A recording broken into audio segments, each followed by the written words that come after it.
Most welcome to the most wanted. ഇന്ന് നമ്മൾ ചർച്ച ചെയ്യുന്നത് വളരെ ഗൗരവമുള്ള ഒരു രാഷ്ട്രീയ പ്രശ്നമാണ്. കേരളത്തിൽ BJP CPM അന്തർധാരയുണ്ട് എന്ന് സംശയിപ്പിക്കുന്ന തരത്തിൽ ചില ഇടപാടുകൾ ഈ അടുത്ത കാലത്തായി കഴിഞ്ഞ 3-3.5 വർഷക്കാലം രണ്ടാം പിണറായി സർക്കാരിൻ്റെ കാലം മുതൽ, അതിൻ്റെ തുടക്കം മുതൽ കണ്ടുവരുന്നുണ്ട് എന്നുള്ളത് ഏതൊരാളും നിരീക്ഷിച്ചാൽ മനസ്സിലാകുന്ന ഒരു കാര്യമാണ്. കേരളത്തിൽ പ്രധാനമായും ഇരു മുന്നണി സംവിധാനമാണ് ഉണ്ടായിരുന്നത്. ഇടതുപക്ഷവും വലതുപക്ഷവും അല്ലെങ്കിൽ ഐക്യജനാധിപത്യ മുന്നണി. ഇപ്പോൾ അത് ഐക്യജനാധിപത്യ മുന്നണി എന്നുള്ളത് മാറി മൂന്നാം മുന്നണി കൂടി, NDA മുന്നണി കൂടി രംഗത്തുണ്ട്. അത് പഞ്ചായത്ത് തെരഞ്ഞെടുപ്പ് മുതൽ പാർലമെൻറ്റ് തെരഞ്ഞെടുപ്പ് വരെ ഈ 3 മുന്നണികൾ കേരളത്തിൽ ഇപ്പോൾ സജീവമാണ്. എന്നാൽ അതിൽ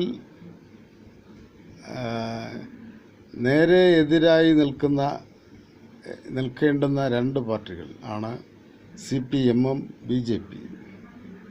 എന്നാൽ അവർ തമ്മിൽ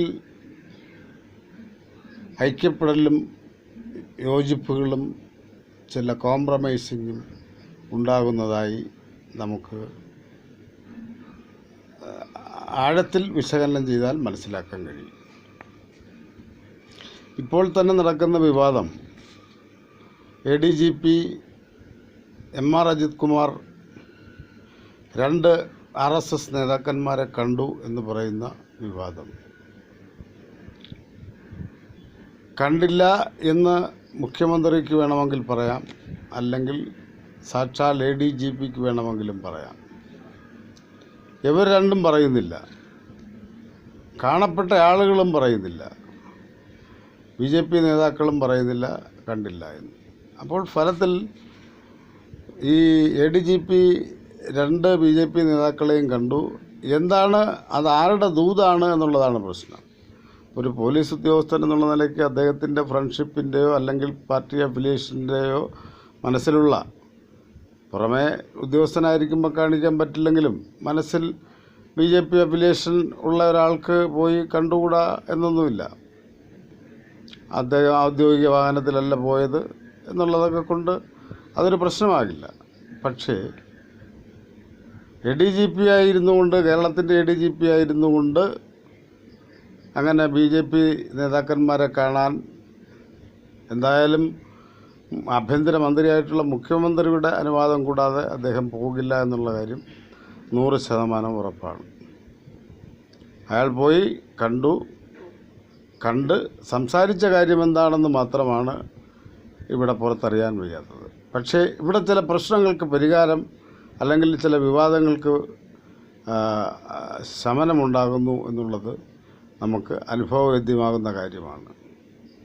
ഉദാഹരണത്തിന് SNC ലാവ്ലിൻ കേസ് 38 തവണയാണ് സുപ്രീം കോടതിയുടെ രജിസ്ട്രി ശിരസ്താദാർ അത് മാറ്റിവെക്കുന്നത്. കോടതി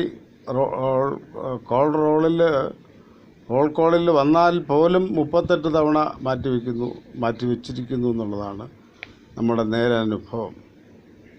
അതുപോലെ മാസപ്പടി വിവാദം കേന്ദ്ര ഗവൺമെൻറ്റിന് അന്വേഷിക്കാവുന്ന, നടപടിയെടുക്കാവുന്ന കേസാണ്. പച്ചവെള്ളം പോലെ വ്യക്തമായ കാര്യമാണ്, അരിയാഹാരം കഴിക്കുന്നവർക്കെല്ലാം അറിയാവുന്ന കാര്യമാണ്. അത് വീണ വിജയൻ വാങ്ങിയതാണ്, യാതൊരു പ്രതിഫലവും ചെയ്യാതെ എന്നുള്ളത് എല്ലാവർക്കും അറിയാവുന്ന കാര്യമാണ്. പക്ഷേ അതിലൊന്നും നടപടിയെടുക്കാൻ കേന്ദ്ര ഗവൺമെൻറ് തയ്യാറല്ല. വളരെ വിവാദമായ സ്വർണ്ണക്കടത്ത് കേസിൽ എത്രയെത്ര സംഭവ വികാസങ്ങൾ, കോളിളക്കങ്ങൾ സൃഷ്ടിച്ചതാണ്. പക്ഷേ ഇതുവരെ അതിന്മേലൊരു നടപടി ഉണ്ടാവുകയോ കേസ് അവസാനിക്കുകയോ ചെയ്തിട്ടില്ല എന്നുള്ളതാണ് യാഥാർത്ഥ്യം. അപ്പോൾ ഇതെല്ലാം അതുപോലെ BJP കേരളത്തിൽ കോൺഗ്രസിനെ എതിർക്കുന്നത് പോലെ രൂക്ഷമായി CPM-നെ എതിർക്കുന്നില്ല. CPM-ഉം കോൺഗ്രസിനെയാണ് എതിർക്കുന്നത്. അതേ രൂക്ഷ ഭാഷയിൽ BJP-യെ കേരളത്തിൽ എതിർക്കുന്നില്ല. നേതാക്കന്മാരുടെ പ്രസ്താവനയായാലും അങ്ങോട്ടും ഇങ്ങോട്ടും ചേരത്തക്കവണ്ണമുള്ള, അങ്ങോട്ടും ഇങ്ങോട്ടും മുതുകു ചൊറിഞ്ഞു കൊടുക്കുന്ന തരത്തിലുള്ള നടപടികളും പ്രതിഷേധങ്ങളും മാത്രമാണ് ഇപ്പോൾ നടന്നു കാണുന്നത്. ഇത് ഏറെ അപകടം പിടിച്ച ഒരു കാര്യമാണ്. കാരണം ഈ പാർട്ടികളുടെ സ്വഭാവം നമ്മൾ ഇനിയൊന്ന് പരിശോധിക്കണം, അതിൻ്റെ തനി സ്വഭാവം. കോൺഗ്രസ് ആവട്ടെ വർഗപരമായി ഒരു മുതലാളി വർഗ ചിന്താഗതിയിൽ ആ പന്ഥാവിൽ ഓടിക്കൊണ്ടിരിക്കുന്നൊരു വാഹനമാണ്. അതിന് പൊതുജനാധിപത്യമൊക്കെ ഉണ്ട്, മതനിരപേക്ഷതയൊക്കെ ഉണ്ട്. പക്ഷേ ആത്യന്തികമായി ഒരു മുതലാളി വർഗ പാർട്ടിയാണ് കോൺഗ്രസ് എന്ന് പറഞ്ഞാൽ, എന്ന വിശകലനം ചെയ്താൽ അത് തെറ്റാവില്ല. BJP ആകട്ടെ, അങ്ങനെ കോൺഗ്രസ് ഒരു സെൻട്രിസ്റ്റ് പാർട്ടിയാണ്. BJP ആകട്ടെ ഒരു തീവ്ര വലതുപക്ഷ പാർട്ടിയാണ്. ഇടതുപക്ഷം എന്താണോ അതിന് നേരെ എതിരായിട്ടുള്ള പാർട്ടി BJP ആണ്. അതിലുപരി BJP വർഗീയ വിഭജനം നടത്തി വെറുപ്പിൻ്റെയും വിദ്വേഷത്തിൻ്റെയും രാഷ്ട്രീയം പുറത്തേക്ക് വിടുകയാണ്. ഒരു ജനസമൂഹത്തെ റെയിൽവേ കമ്പാർട്ട്മെൻറ്റുകൾ പോലെ വെട്ടി നുറുക്കി ഓരോ ഭാഗങ്ങളാക്കി കൊണ്ടു പോകാനാണ് അവർക്ക് എപ്പോഴും താല്പര്യം. കാരണം അവരുടെ നിലനിൽപ്പിന് അതാവശ്യമാണ്. പക്ഷേ ഇടതുപക്ഷത്തിന് അപ്പോഴുണ്ടാകുന്ന ദോഷം വർഗപരമായ കൺസോളിഡേഷൻ. ഇപ്പം കോൺഗ്രസ് ശക്തമായാൽ, അവരുടെ കൺസോളിഡേഷൻ ഉണ്ടായാൽ അത് മുതലാളി വർഗമായി പരിണമിക്കുമെന്ന് പറയാം. ഇപ്പുറത്ത് കമ്മ്യൂണിസ്റ്റുകാർ ഇടതുപക്ഷവും കമ്മ്യൂണിസ്റ്റുകാർ തൊഴിലാളി വർഗമായി പരിണമിക്കും എന്നറിയാം. പക്ഷേ ഇതൊന്നുമല്ലാത്ത വർണ്ണത്തിലും അലിഞ്ഞു ചേരുന്ന സാമൂഹ്യ അസ്ഥിരത ഉണ്ടാക്കുന്ന, അഥവാ അതുമല്ലെങ്കിൽ സാമൂഹികമായിട്ടുള്ള സമഗ്രാധിപത്യം ഉണ്ടാക്കുന്ന പാർട്ടിയാണ് BJP. അതുകൊണ്ട് അവരുടെ മുന്നേറ്റത്തിന് ഇടം നൽകുന്ന ഒരു നിലപാടും ഒരു കാഴ്ചപ്പാടും ഇടതുപക്ഷത്ത് ഉണ്ടാകാൻ പാടില്ലാത്തതാണ്.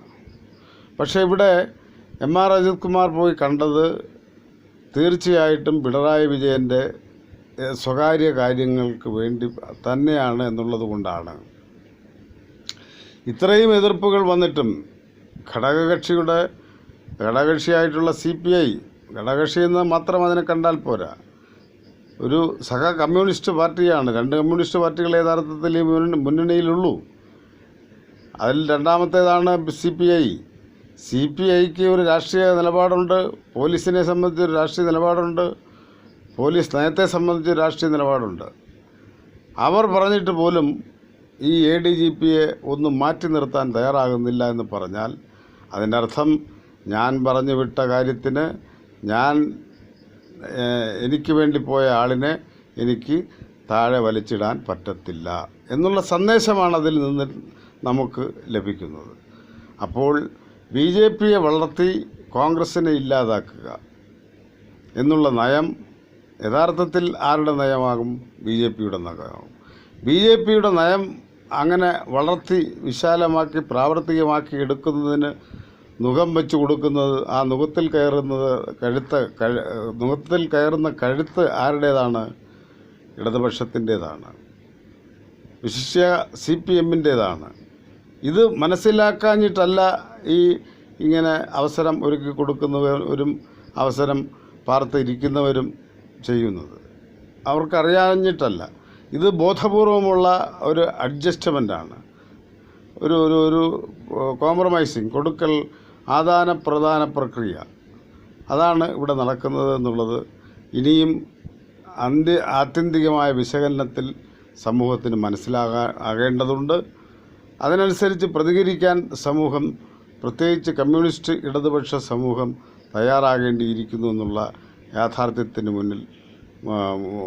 യാഥാർത്ഥ്യം ഒരിക്കൽ കൂടി ചൂണ്ടിക്കാണിച്ചുകൊണ്ട് നിർത്തുന്നു. നന്ദി, നമസ്കാരം. Most wanted.